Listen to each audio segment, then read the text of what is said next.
So anywho's, we're here primarily to kind of discuss some operational issues over at Fisher's Investment and any other potential hazmat stuff. But when I talked to Greg, he also kind of talked that we could throw in a hazmat refresher for you guys. Everybody's looking like they're excited about hazmat. Yeah. Yeah. So on the way over here, I was talking with the chief, and I'd had a discussion with some of our crews on the fire ground. I'm really kind of on the prod with this fire flow. You guys have been studying any of that stuff, the fire flow issue, and I'd drawn on the board a flammable range of gasoline and polyurethane, and asked the guys. I didn't tell them what it was. What would you rather be in? Everybody picked gasoline. And I said, well, that's gasoline. So you guys would rather fight fire in gasoline and polyurethane, but polyurethane is what's being released in all the fires that we're fighting in. And you don't have a problem charging into this stuff and dealing with it instead of dealing with it in a more effective way. So anyways, about the hazmat team, I think you guys sat through a hazmat refresher or a discussion about how the regional response works in the county. No, you guys care. Okay, so anyways, how things work over here. Vancouver provides the regional hazmat response for Wakayakum, Cowlitz, Clark, and Skamania County, and that's by kind of a default decision back in 2001 that we were the only hazmat team in the area, and when they said, hey, we need somebody to step up, and hey, how about you guys?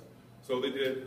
Dan Monahan at the time, he was our division chief of special operations, and got us kind of up to speed on the Type 1 response team, and we've been going along ever since. There are other agencies that do hazmat in the region.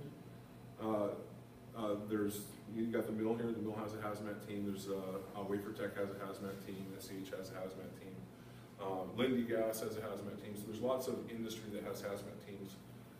And as far as labor and industry, or WSHA in Washington is concerned, that they look at the fire service just like any other industry. They hold us to the same standards, and vice versa. So when we look at responding to calls in industry, their hazmat teams are usually trained to the same level that we are, but they're only looking at a narrow scope for their business versus where we have to be, like any fire department, a jack of all trades when it comes down to that kind of stuff. So we had an incident out at Wafer Tech probably 2 years ago, and one of your battalion chiefs called me, and I was talking to him. I said, well, what's Larry Reichland doing? What's his team doing? He's like, oh, well, they're doing this, this, and this. Like, do they seem to be having any trouble? No. Have they asked for help? No. You just want to consult, because if they don't have any trouble, if they haven't requested us from you, unless you feel you want us to come out there, they're probably handling it just fine. They had a big container that had been contaminated.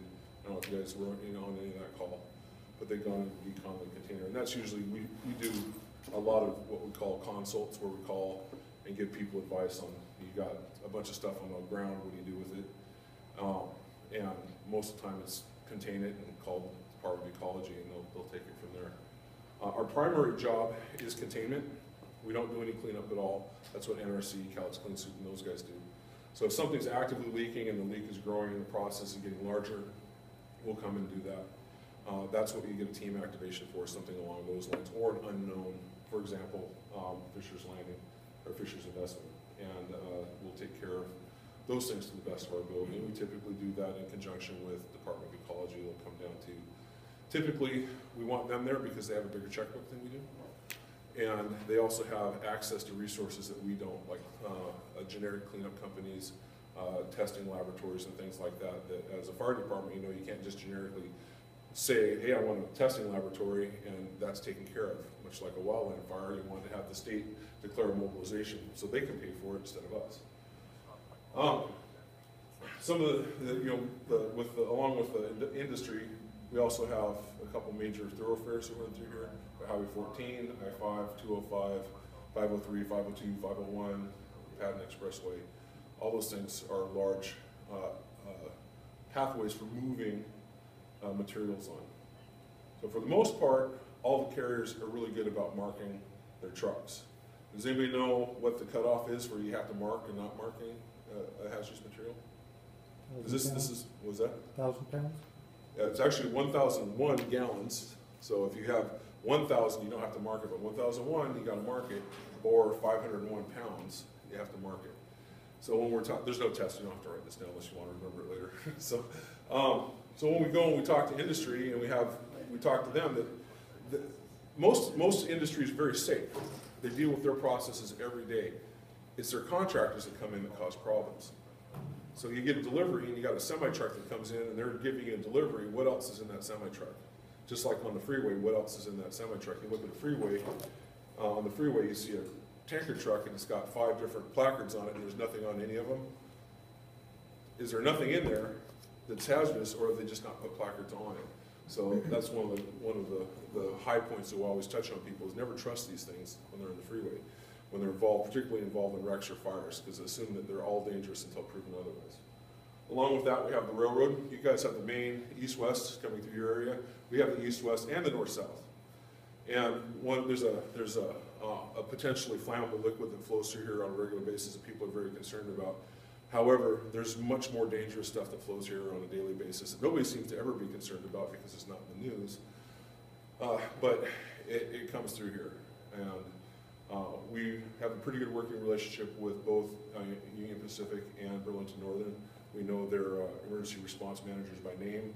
They offer us all kinds of training on a regular basis, as far as I have pictures of where they brought their training materials out here. And you guys may have been to it a couple years ago.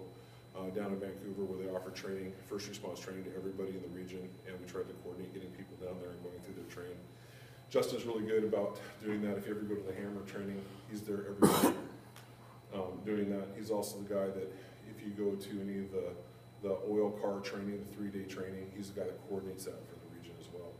And he's based right up here in Vancouver, a little skinny redheaded guy from Nevada, and he's you know, bend over backwards to do what he can do. He'll let you definitely know that, hey, I can't work that out, but I can definitely try and get that done. So if you ever need to have anything from that, he's your contact guy. But you know, once again, the rail cars, we've had some derailments around. There's been a couple out here. There's been a couple in Skamania County. For the most part, we've been relatively lucky and not had any major fires. And if we had one, we would respond the best that we could, and including responding to fire, maybe running away. That's a viable plan. So if you ever think you need to run away, that's okay. Just write it down as option B. And then, you know, we're also part of the Portland metro area, which puts us in an interesting situation. When I go to other places in the state, I always like to refer to the Southwest Washington as it's Washington's basement, Oregon's attic. That people show up there and go, hey, there's buildings and people here. I didn't know that was going on. So we're part of the Washington system, which means we get money from Washington, and we have to set up and be part of the L&I process and the IFSAC and all that kind of stuff, because we're in Washington. But unless you're around the Puget Sound and the surrounding areas, you're kind of like the redheaded stepchild. Any redheads in here are just insulted. Okay, I have a redheaded stepchild and I love throwing that out. Or if you're part of Portland, you're part of the Portland metro areas, Vancouver, Portland metro, and you know, we train with Portland, we train with Gresham, we train with Clackamas and Tualatin Valley. We know all those guys. They all have big, shiny, fancy rigs, and they're our first call when if we got trouble, needed more people, we'd start calling for Portland, because our next closest team is in Tacoma. So, well, it's actually Lakewood, but might as well be Tacoma. And so they would be our response here to back us up. So it makes sense to train with them, even though Oregon is an OSHA state, Oregon is a BPSST state, and they have a different set of standards they go through. Their basic technician for hazmat technician training, their base is 160 hours in Oregon. And most of the team in Vancouver has all gone through the 160-hour Oregon class. Washington, the base training is 40 hours. And that's because they're trying to meet the industry standard. So if you owned a business and you had a chance of putting guys in through a 40-hour class or putting through a 160-hour class, what do you want to do? Right, so it's driven by industry for the most part. And there's also a loophole. You'll find guys they have businesses here, so they'll send somebody to training in Oregon to take a 16-hour class in Oregon for industry, and then they'll come over here and get cross-certified, so they don't have to pay for the 40-hour class. We run into that every once in a while, and that's just sitting in the class and getting lectured. So could you imagine just getting your entire hazmat training just by lecturing? So I've only talked about hazmat for 10 minutes, and some of you guys are already fading. So. The river, how many, do you guys have responses on the river? Anything involving that besides fishermen in distress or Guys playing? Okay. For the most part, the stuff on the river seems to flow relatively smoothly. But there's a lot of stuff on the river. Tidewater and Foss both run million-gallon tankers of fuel oil up and down the river. And for them, it's a big concern. The funny thing is we do fire training for them every year. They take, when they're doing work on the locks, they take their tugboats out of service to do maintenance. They put all their crews through safety training. And one of that is what if the superstructure on their tugboat catches on fire? And one time I was teaching a class, and they're very concerned about engine room fires because they have two really big diesel engines in there. And they've got these little generators, and the generators catch on fire on a surprisingly frequent basis. And there's only 2 people awake on a tugboat at any given time. So one of them has to go check it out because the other one's steering.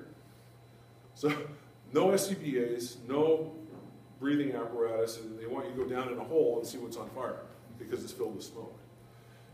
But if they activate their extinguisher system, which are these giant tanks of CO2, it also at the same time shuts off their main engine when they're pushing 1 million gallons of fuel oil down the river or up the river. And then they can't restart their engines, so they're just kind of basically floating around. So they're have a lot of concern with that when we tell them, well, you need to go down and check out what it is, or you need to use your extinguisher. And they're like, well, then we're floating on the water, or you're on fire, then what happens? So just trying to work out that with them, and to try to impress upon them that maybe you should buy some SCBAs. I'm just saying, maybe some turnouts, that might be cheaper than crashing 1 million gallons of oil. However, that being said, they haven't done it yet.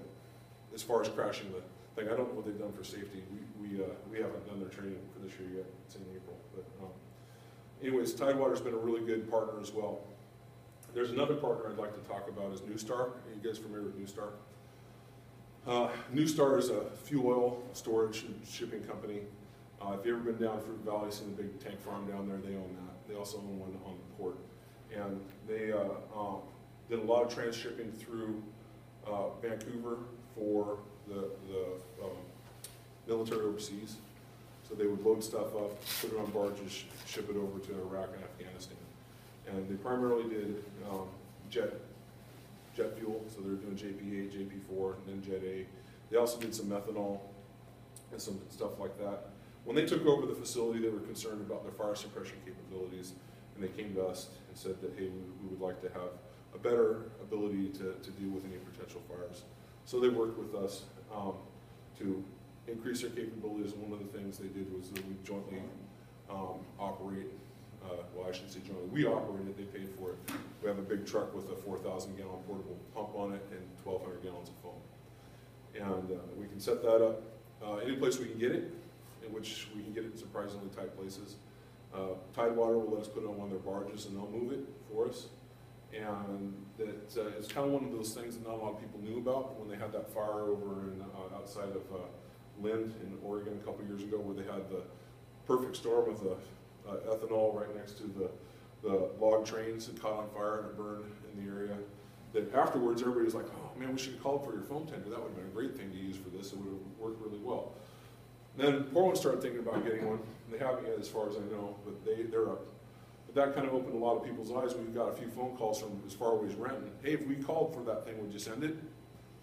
And I don't know as far as just sending it. If they mobilized it, it might go. But that's a long ways to drive a semi-truck with a tanker on the back of it. So it's like you think that all the money that's up in Puget Sound, they could afford to get one. But we do have 1,200 gallons of foam and the ability to deliver it pretty much on target. We have daspits on it for mounting monitors, and we can flow the full 4,000 GPMs with the equipment that we have. 4,000 GPMs with the equipment that we have. So it's pretty impressive when it's going. It doesn't look real impressive sitting on the truck, except for the first time you see it. Then you realize it's just a container, basically, with an engine in it. But when it starts flowing water, it gets a lot more impressive. And then the boat. You guys seen the boat yet? I had some really cool pictures of the boat. So just pretend there's a cool picture of a boat. We took possession of a boat, it's almost a year ago now. Was it May last year? The Discovery. It's a Munson-built boat. They're out of Snohomish County somewhere. And it's a landing craft style boat, 42 feet long. They changed it. Over overall it's 52 feet long, landing craft style. It has a 4,500 gallon pump on it. They had to get a little bit bigger. They got some issues apparently. And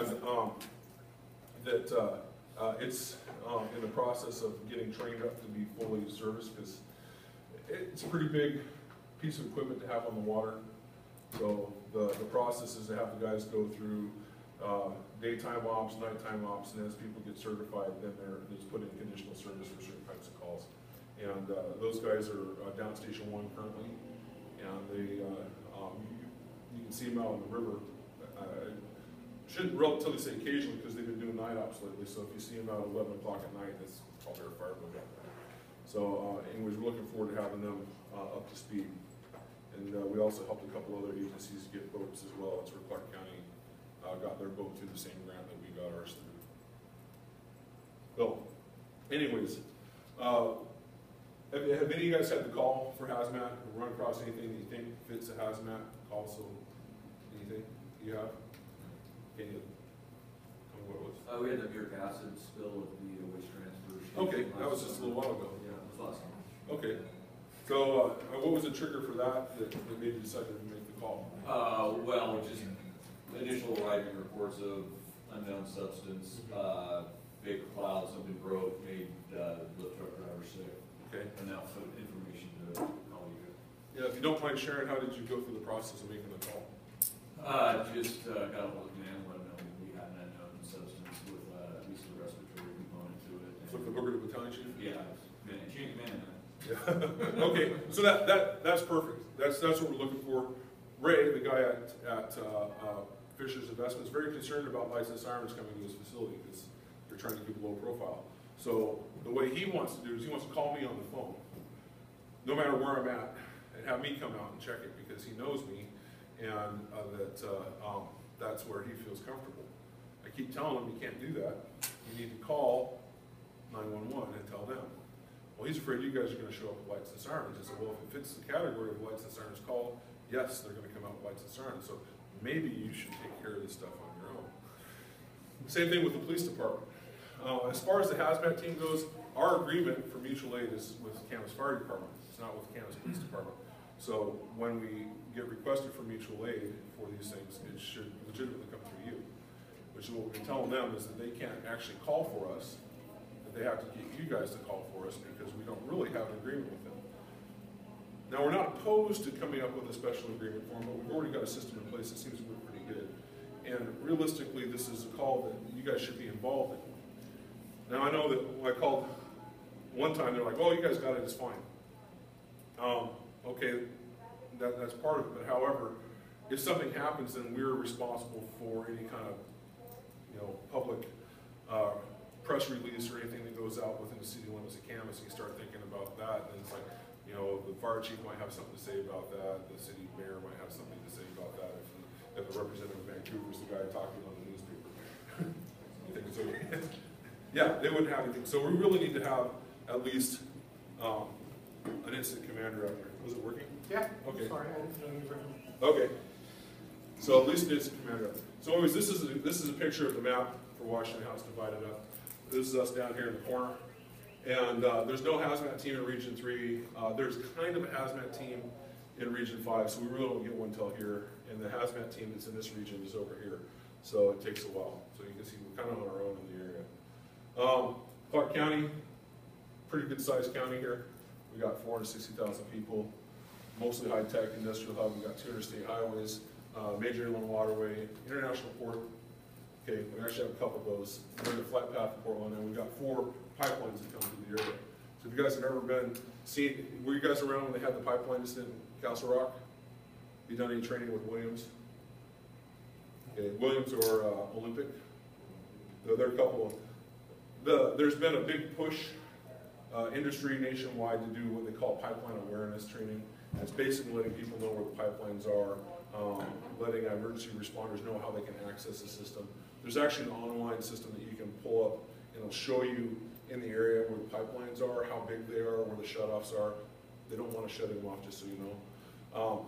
But it's something that they're allowing us to have access to, so we can kind of get an idea for setting up our incident command posts.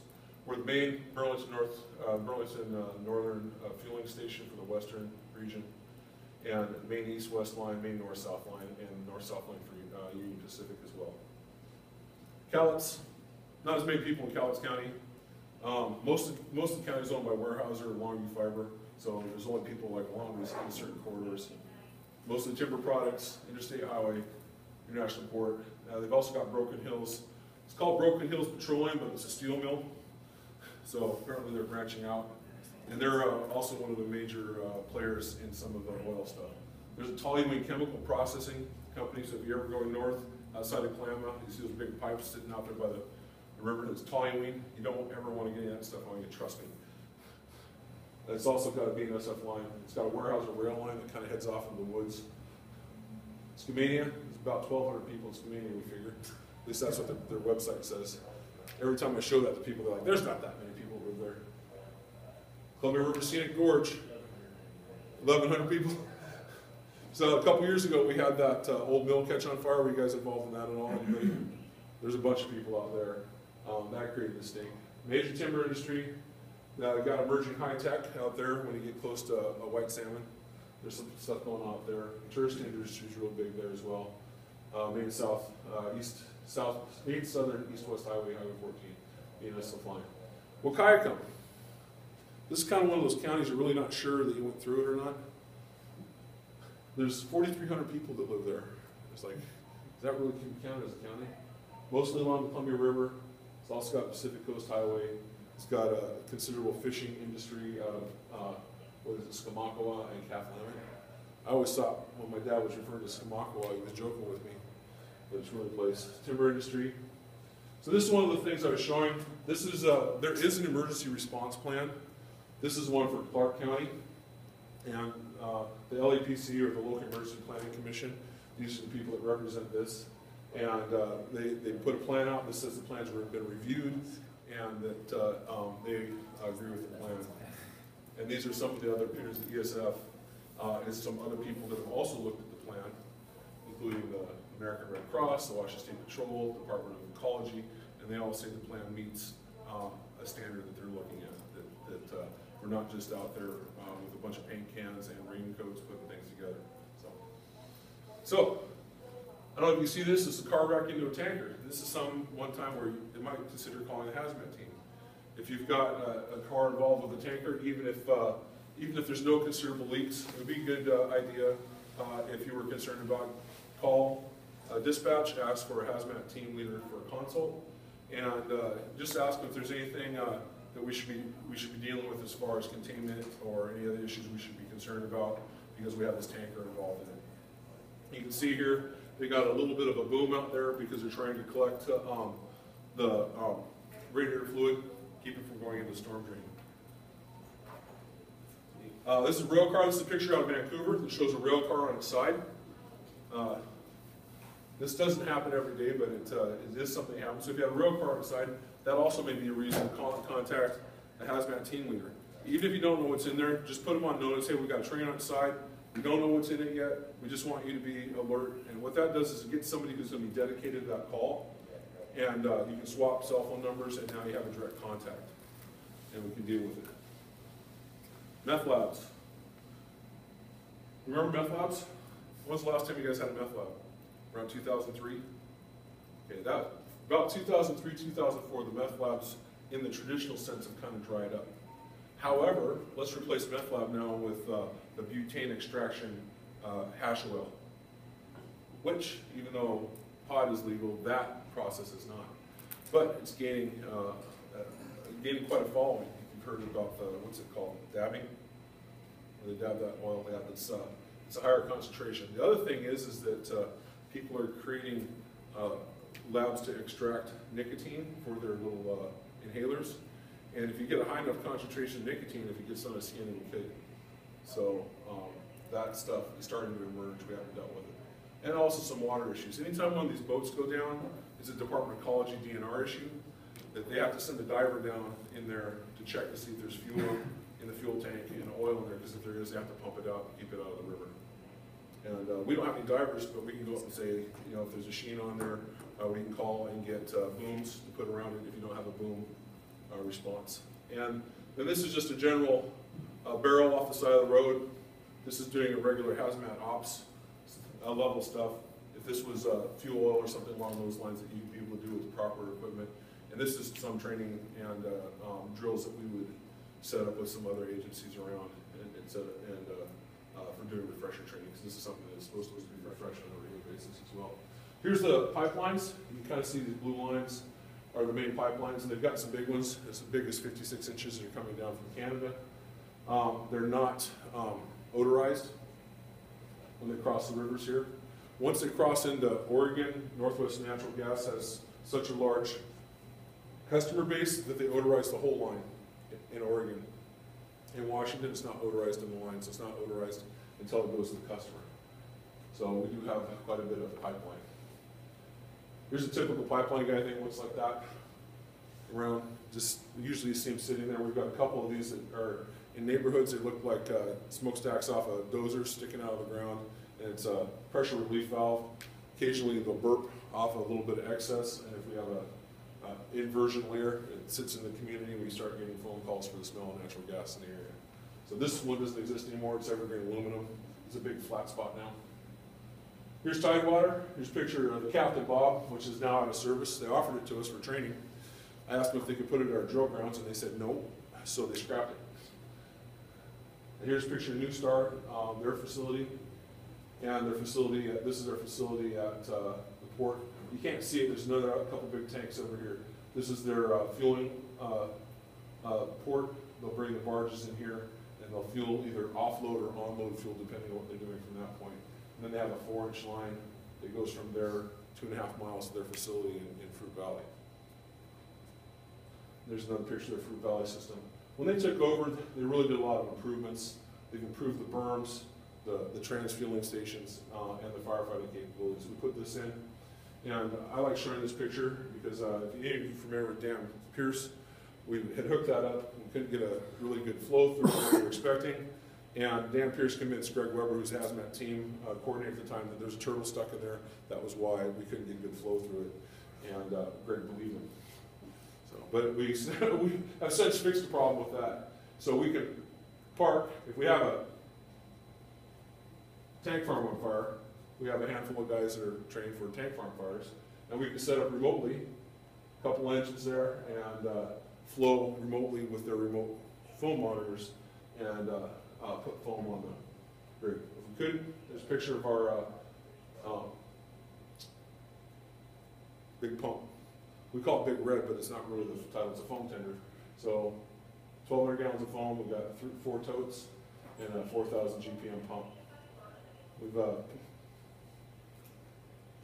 there's a special word. There we go.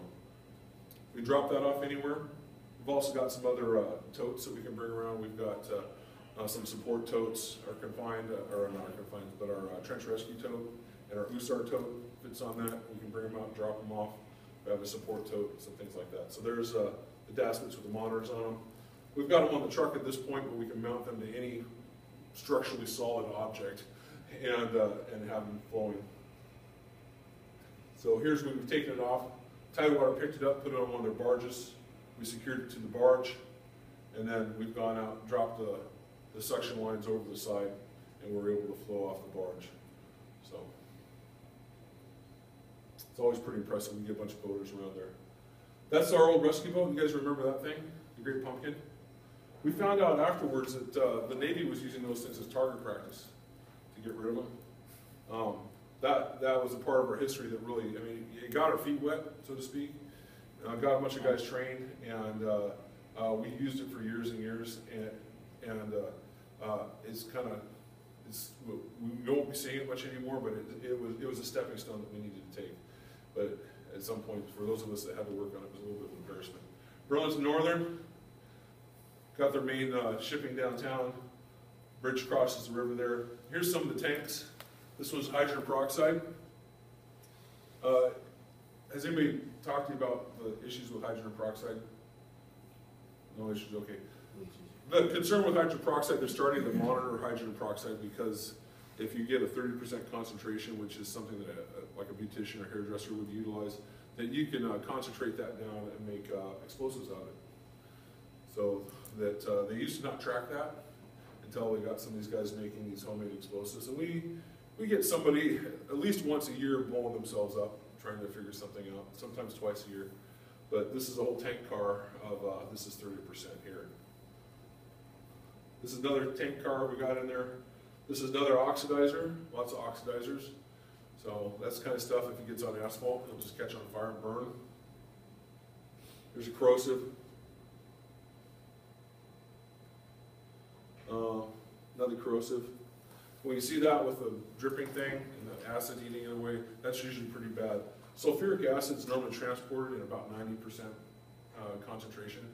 So that's a tank full of badness if it ruptures. Most of these tanks are double walled, but if you had something involving this, that would be a good reason to call and get a consult. Just because you consult with us doesn't mean we're going to come out. It just means we can be there to provide information.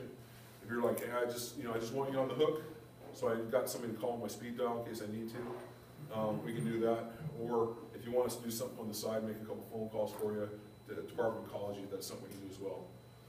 Carbon dioxide. Do you guys have carbonics coming out here to McDonald's? Did you guys study that call that they had in Phoenix?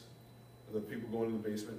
So a lot of the fast food restaurants have been replacing the standard tank CO2, the 25 and the 35-pound tanks of CO2, with this liquid carbon dioxide.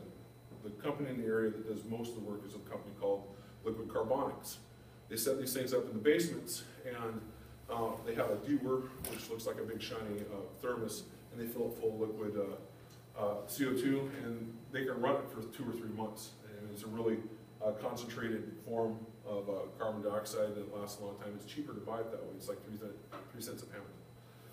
But if it leaks, carbon dioxide likes to settle, and they put them in basements. So people go down to the basements to check on them, and then they pass out. In the one that I was referring to in Phoenix, they had a pregnant gal that was working at McDonald's, went down to the basement, and she got dizzy, started having some problems, called 911. Phoenix showed up, and they had 4-person crews. 2 people were taking care of the patient, 2 people went downstairs to check on it. Both people went downstairs, started having symptoms right off the bat from being oxygen deprived. The good thing about Phoenix is when they make a mistake, they're not afraid to talk about it, so they videotape the guys talking about it, and they put it out for everybody to learn from. So if you want to, go ahead and take a look at that. So here's the picture of 2 of our derailments. Both of these were in their yards, and they just tipped over. At least that's what they told us. It just tipped over. They didn't mean to. So this shows some of the damage, and then them resetting them. For the most part, when this happens, that we will, in Vancouver at least, and wherever else, we will have a presence doing air monitoring and performing safety functions until they're done with the scene.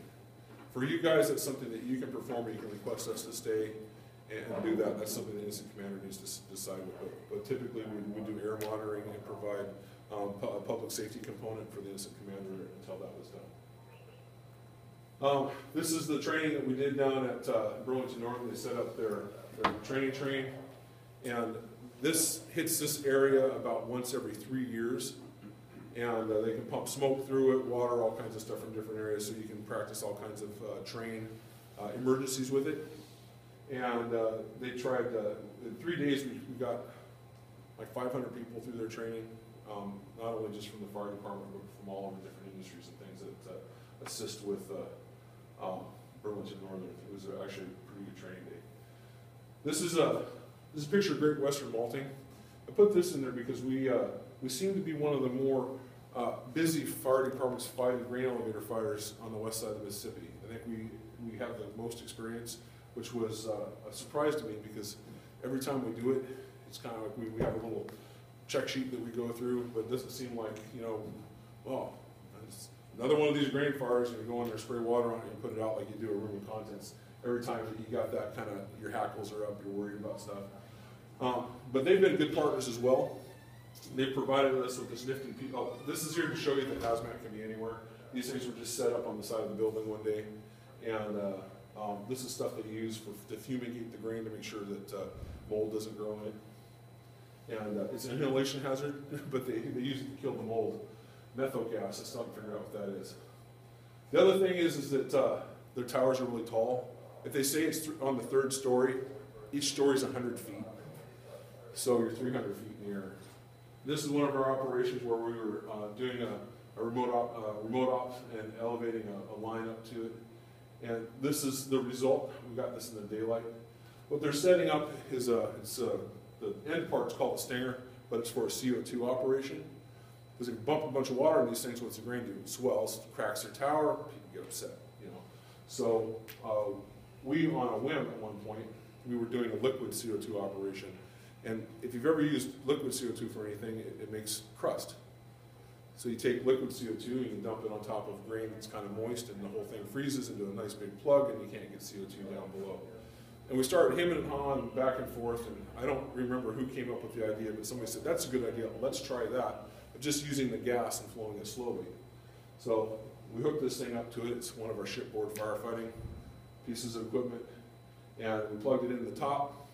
We flowed some CO2 through it. This is how it normally looks when it's working. It's all covered in ice. And we just pump the gas into it real slowly. It takes about 2 or 3 hours just to even start registering it on our monitors. And the first time we did it, the first time we had a fire there, it took us 5 to 6 days to put the fire out. When we did this, it was the first time we did it, it was about 3 days. We've got it down to less than 14 hours now. So for putting out these fires, we say, man, that takes a long time to put out a fire. But these towers are as high as 300 feet. They're filled with grain, and we're getting these guys back in business quicker. This is the tanks that we use. That we roughly use 10,000 pounds of CO2 putting one of those out. So if you ever get something like that, a confined space fire, and you need some, we can pump CO2 into it, and we can put the fire out. This is a propane tanker truck, just a standard residential propane tanker truck on the side. And we were on this call, it wasn't leaking, but you can see how that post is going through the front of the guy's cab. He survived, but didn't have a good day. And we came out on this because they thought it was going to be leaking, but when we got there, it wasn't. But we got some good pictures of it anyways. This was here because I thought there's going to be some cops here, just to prove that we can work with the cops. So this is Vancouver Police, this is the SWAT commander, and this is Clark County Sheriff's. Some of their stuff. I don't have any pictures for Camas yet, but I'll have to add them in there. We've done, they call it rapid response training. Other people call it active shooter. We've done that with them. This is some forcible entry training because they can swing things around, but they're not really good at breaking into doors. So if you've ever had a chance to take the forcible entry that the guys put on from Vancouver, it's a pretty good class. They do it for the police as well. And then cops also do hazmat. This is a picture of one of our mass decon tents. And if you've ever seen one of those, it's pretty impressive once they get going. So the cops have to do hazmat training as well. So we set up our showers, our decon. One is for victims that are non-ambulatory, and one are for ambulatory victims. And we had it all set up. And then they got a bunch of people creating a ruckus, and then the cops shot a bunch of tear gas at them. Actually, that's not what happened, but anyways, it's kind of like that. They're all dressed up in their level B suits, and they go out there, gather everybody up. We made them wear the vest because we had to. And then they went through a process of herding people in through the decon and going through the decon process. And this is just a picture to show the cops and firemen can get along. This is the inside. So this would be a non-ambulatory patient. We'll have people inside doing the decon on them, stripping the clothing off, putting something on, keeping covered up and warm. We have a hot water heater, so it's not cold water on there. And this is actually something that we are doing internal training on this exact thing right now. So if you want to participate in that, just because it's a month, I can let Greg know and you guys can come out and see it. This is an SEH, and you can just insert wafer tech wherever SEH is because they run almost exactly the same operation. This is the facility, 700 acres. It makes semiconductor wafers, and they've got this giant atrium and this gigantic maple table. Nobody uses it for anything except for us when we go there. And they've got a ton of different stuff there in different places there, but they're also very good at managing it. A pretty good hazmat team. They have a good way of contacting us and calling us, and we've gone through ebbs and flows like any company does. You get a change in management or change in people in the teams, and you get some hiccups. We had a call about 3 years ago. It came in as an unknown problem and it ended up being a fire. You'd think a fire would be a known problem, but by the time the person who discovered what was going on contacted the supervisor, contacted their dispatcher, contacted security, called our dispatcher, who tapped us out, how many people are in that line, and it ended up being an unknown problem. The result of that is we all got in a room and sat down. We brought Janie Cheney in from dispatch. They sat with their dispatcher, and in a half an hour they worked out a whole new process for them making calls, and they don't make those mistakes anymore. So that is kind of. If you go to a place that looks like this, you don't know what it is, we can help you out.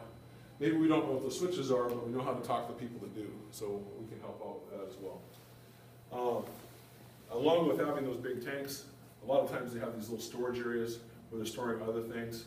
And this is, if you look at that, a lot of people you point at the red stuff. Anybody know what's in a red tank off the top of your head? Okay, I use this as don't look at the tanks to tell what colors they are. This is, we thought this was hydrogen. It's not hydrogen. Because a lot of times hydrogen tanks are red. Be sure you look at the little labels, use your binoculars to check them out. So this is a dewar, and this is kind of what a dewar would look like, and then the rest of the containers. The only thing in here that was what it was is the green was actually oxygen. So this is another operation you'll see here. We're doing a hazmat drill with them. These are our old suits. This is the flash protection, because you can go in there in an area that might have flammable gases in it, and you go in a big rubber suit, and it flashes off, and you get stuck in a shrinky-dink suit and have to get peeled off in the hospital. The new suits have that built in, so you don't have to wear the 2 layers. And we're doing an operation up on a multi-level floor. Okay.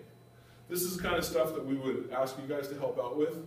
This is an example of some technical decon, where the technicians would come in through here, they progress over these pallets, and they need help getting washed off and hosed off. And that would be something where we'd ask you, hey, can you help with our decon? We don't have enough people. Typically, it's turnouts, an SCBA or a respirator if you have one, and it's just soaping them up like you're washing a dog, hose them off. This is an example of how it goes. This is, SCH has pink suits. They say they're red. Looks pink to me. But anyways, it shows them going through and getting hosed off and cleaned. This is GE. This is our cogeneration plant. I'm showing you this because this site here, it looks pretty innocuous. It's right down by the old jail site. Not the old jail site, the new jail site down Lower River Road. And this it's right over here. This is their gas yard. So they have all their natural gas comes in here. This is a tank of mercaptan odorant. You guys get mercaptan calls every once in a while. We got a couple out here. You know, the mill burps out mercaptan and it doesn't float away like they think it's going to. And they have this aqua ammonia. This is one of those things that it stinks really bad. And if they have a release, this is filled with a bunch of balls to help it evaporate quickly. But if this releases and it gets off their site and somebody else can smell it, they start getting fined for it. So they take this stuff pretty seriously, but this is pretty bad stuff. This is also something that you can help us out with. If you call and you need any kind of assistance with, say, a confined space rescue, the hazmat team goes along with that for air monitoring. The tech rescue team likes to think that they don't need our help for anything, but they do. And actually, they're actually part of the hazmat team, even though they don't want to admit it. This just shows some of our technical rescue stuff. And you can tell by this van, this is an older picture, because we don't have that van anymore. Any of you guys went to our academy remember that van. Shows some of the tanks.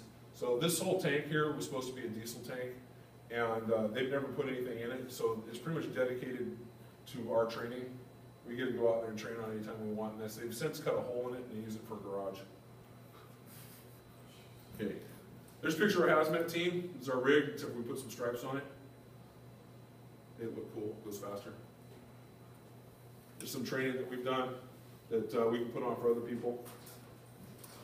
We have a dedicated unit, it's engine 10 now. They happen to be in your backyard. So if you ever need any help immediately, you can always call dispatch, say I need a hazmat response, or I need a hazmat rig, or send me engine 10, I need an assistance with the call. We have them on main tap outs on any kind of natural gas calls or CO calls. They go for air monitoring. Is the hazmat rig on there too? Yeah. So at station 10 is engine 10, which is actually engine 1. We just put a 0 after the 1. And the foam tender and the hazmat rig are all out there. So it's there if you need it. Now the truck, we used to have guys on the truck. The truck, one does have air monitoring on it, and the heavy rescue at Station 5, so they are there, but the people that work at those stations may or may not be trained to read the monitors. So it doesn't do any good to call those guys in particular. You want the hazmat team. And that's picture Station 1 where it used to be. Some of the other things that we'll tell you we're going to need space for if we're going to be responding out here is we have an air rig. So we have a compressor generator on that air rig, and we may need room for that, and a rehab unit, and it's all scrunched up there. But if you've seen that, it's roughly the size of a fire engine. It holds 16 air tanks in it, but we can't refill off of that. But it's got bathroom, heater, air conditioning, awnings. It's a way for us to get out of the heat and take care of stuff. There's our special operations rig. It's a Heavy Rescue 5. We got it on a UOC grant, same as what Portland has. And all the technical rescue, extrication equipment's on there. I gave these guys some props, even though I like to bust their chops. They're pretty good guys. When Phoenix came up and trained them, they said they're one of the best crews they've ever seen. So I like to tell people that when you're getting them, you're getting some of the best people we can. I went backwards. So there's some of the stuff it carries, extra SCBAs. It's set up by sides. So you've got technical rescue on one side, extrication on the other side. It has a full set of extrication equipment on it. And they're doing confined space in the barge. Some of the partners, like I was saying, Callus 2. Callus 2 has a hazmat team. They have 9 technicians, and they would be somebody who would respond. If we had something going on here, we called for help, they would be somebody who may respond down here to help us out. They got a new rig. It's an old beer truck that was converted into a hazmat rig, which seems to be standard. It was this company that does this. They take old beer trucks and old things, they convert them into emergency vehicles, command vehicles, and things like that. And it's a pretty good rig. They did a good job on it. But like I said, there's only 9 of them. So on a given day, there's 3. They don't have enough to do an entry, so they call us more than we call them. This is Tualatin Valley, Treasure Valley. Tualatin Valley, like everything else Tualatin Valley does, they have 2 hazmat rigs. So they've got one that they paid for and one they got from the state. And they run them staffed every day with 4 people because they're Tualatin Valley. The city of Gresham has recently got a new hazmat team leader. He's very energetic, and they've restarted their program. They never stopped it, but they've kind of invigorated it. Those guys are involved in training. We've gotten a couple calls from them about wanting to have some meetings and kind of get people together. Clackamas has started one. This is their rig. It's identical to the one that Tualatin Valley has, but Clackamas is staffing it independently of the state of Oregon. They're doing it because they want to provide a better response to their community than they're getting from what they believe from Tualatin Valley. And, whoops, I missed Portland. There's Portland. So, and then there's the Discovery. There's our boat. Looks pretty cool, huh?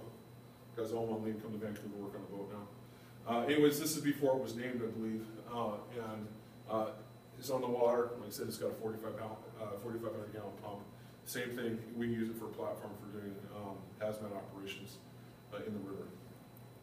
So, you have any questions over that? That was kind of a quick burn through. Yeah. Well, there's just lots of pictures of the same stuff over and over again.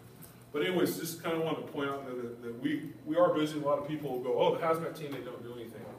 I think we're up to 360 calls this year. But the thing is, most of the calls that the hazmat team goes on, we do in turnout to SCBA, about 90%. So for us to get in the full yellow suits and go in and do something, it usually has to be something pretty bad.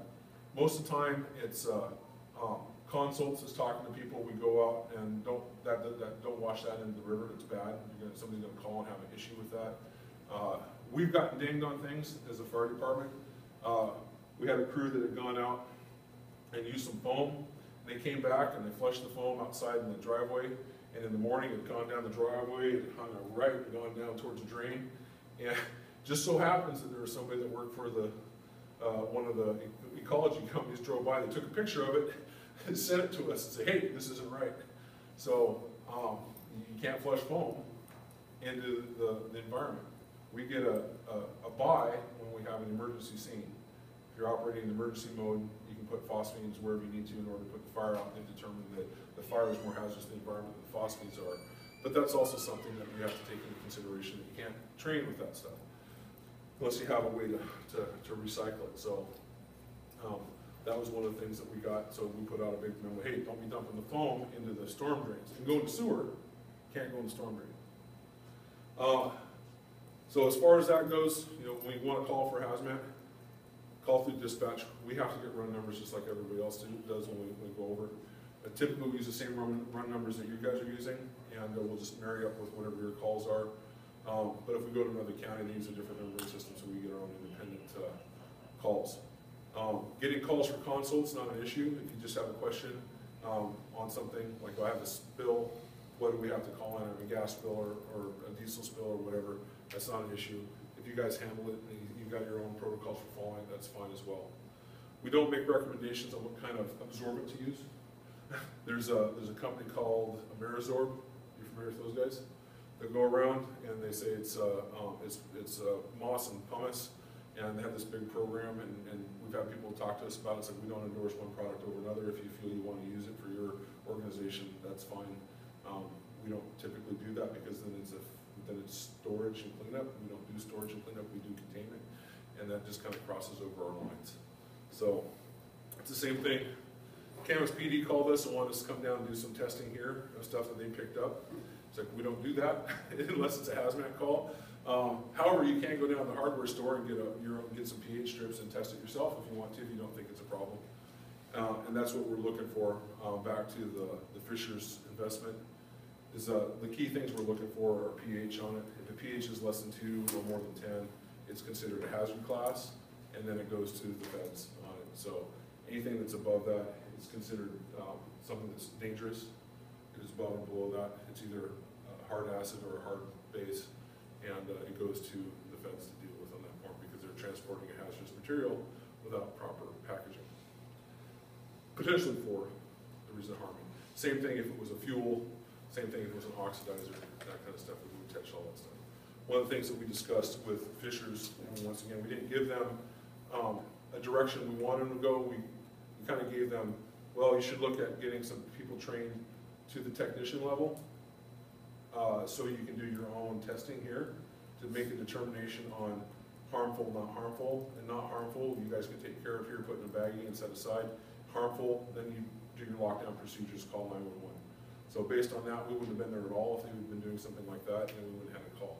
However, when we go there, we really need you guys to be there, not only to set up instant command, but also to call us, because I've explained it to Chuck, Sergeant Chuck, whatever, I can't pronounce his last name, yeah.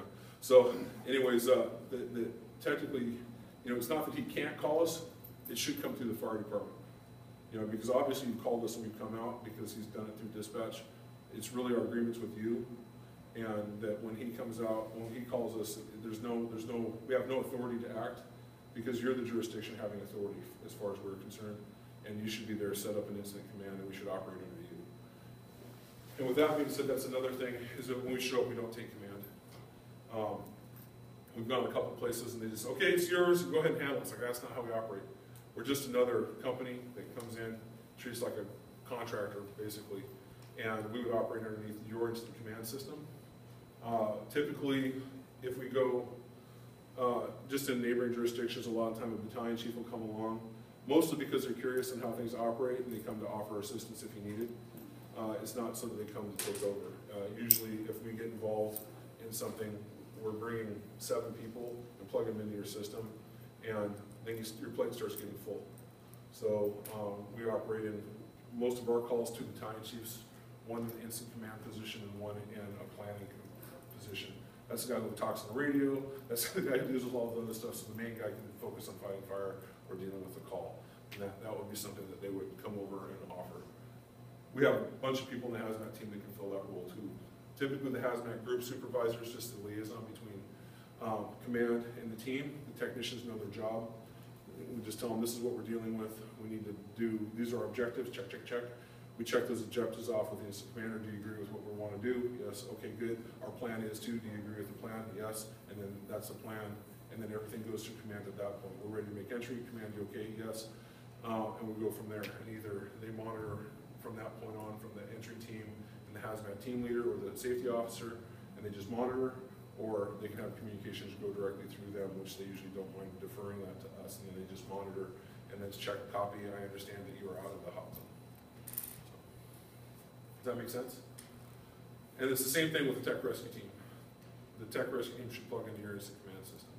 So at Fishers, we're really looking that when we go out there, that there's one of your rigs there. Because if we get in a situation where something does happen, and it's a multi-billion-dollar company like that, and then we have to make a press release or something along those lines, or they make a press release and refer to Vancouver Fire, it's a courtesy thing from our point that we don't step on people's toes.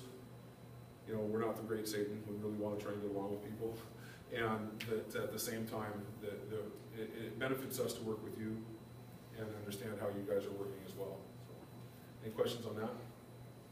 Anything that didn't make clear or that is more confusing than it was? No, that actually helps a lot. Okay. Everything else. Yeah. So along with that, we do our hazmat training is the third Friday of every month. Our calendar is kind of set up for generic drills. Our plan at some point is to do a drill with Camas PD at the port. I think I mentioned that to you. I don't know how that's coming along or where it's going. It would be kind of a multi-operational, so there'd be different components to it where people get different checkoffs. For example, if you need a hazmat ops checkoff on something or a decon checkoff for some reason, we would try and incorporate that in the drill. We have certain objectives we want to achieve. We've all been to those giant drills where everybody stands around for 6 hours and do 15 minutes worth of stuff, nothing happens. We're trying to avoid that. So if the police have an objective and we have an objective, we will function within our little objective area. You guys would do yours, but it would be under an overall, so the incident commanders would really get exercised. So Tony, Travis, our coordinator, Dave Strabell, most of you guys probably know Dave Strabell if you have a trigger. So he's our assistant coordinator. They're kind of trying to coordinate that out. And for us, we go through training until roughly September, October, and we'll do small drills and exercises, and we'd like to culminate that at the end of the year in something larger. It's more fun. And that way we can catch all the people that didn't get trained earlier. Like if you haven't been in a suit, hey, guess who gets to be in a suit today? and roll through that kind of stuff. It also helps when we come out there that then you guys can kind of see what we're looking for you, because we'll tell you, hey, we need an engine company and a water supply. That's what we need, and dedicated to us. And if you don't have one, we'll bring one, or we'll find one someplace else. But we'll say that kind of stuff. And you guys are welcome to come out when we're doing one of the exercises or one of the drills, and either participate in the drill when we're outside. You don't really want to come to our classroom stuff because you want to put a gumber on your mouth for some of them. We do 15 minutes with Dean, which ends up being 45. Dean's a biochemist and he does his chemistry talk. Most people don't want to go through the chemistry talk. So, Chief Eldred, anything you want to add? No. Chief Eldred, he's our special operations chief, or I don't know what his title is really anymore. I don't care. Yeah, it's just been all over the place.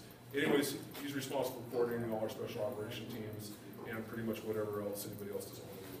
So, maybe. I don't know, you don't judge me, so these things don't do that. Anyways, that's the main thing. So if we go out to Fisher's Investment and we call and say, hey, we want a battalion chief and engine company out there, that's why. And if the cops call you and say, hey, we need you to call a hazmat team, that's why. So, anyways, it just helps plug it in the system. So far, every time we've been on a call with you guys, it's gone smooth. And we don't have any real issues with Camas Fire or Camas PD. We're still working on an issue, and there's actually Camas Police is taking the lead on it, and I think they're keeping you in the loop as far as dealing with Fisher's Investment. We just said some recommendations that they need to have their own people to be able to do this stuff, and that there's a standard they have to meet as far as the state and as far as OSHA is concerned. If they meet that standard, then they can handle it. If they don't meet that standard, then they have to call us. Right. Yes. So just regarding specifically Fisher Investments, if we end up showing up there before any of your guys get either dispatched or arrive, what's the initial hot zone restriction and warm zone in regards to where their mail opening area is? Right. Is that just specifically related to inside that door, or does it extend Right. outside that area? where that room is, and then there's a warehouse, section, we usually isolate those two areas initially. So the room itself has its own ventilation, so it's isolated from the rest of the facility. If that room's shut and the doors are shut, then it's as safe as they can make it. We usually take that out of the room because we'll be opening and closing that door, and that makes it a potential for exposure. So we usually have them clear that room for us, at least back about 10 to 20 feet. A good rule of thumb, if it's a solid 75 feet, is a good place to go. Liquid is 150, and the gas would be, yes, Wind. 300 feet. Yeah, and stay downwind, you know, or upwind. You don't want me downwind. Yeah, you don't want me in the face. You know, I had this great joke for the cops. It's like, if you take your donut, you hold it up, if you get powdered sugar on you, then you're on the wrong side. Put it on the ground, it rolls towards you, you're downhill, you want to go to the other side. If you can see the whole thing through the middle of it, then you're far enough away. But there's nobody here for me to tell that to, except for you guys, so you might have a chance to. So the expectation is that if we show up first is just to not go in there. Right, well, the standard hazmat ops. Yeah. You know, is anybody involved in it? Isolate, deny entry, and is it expanding?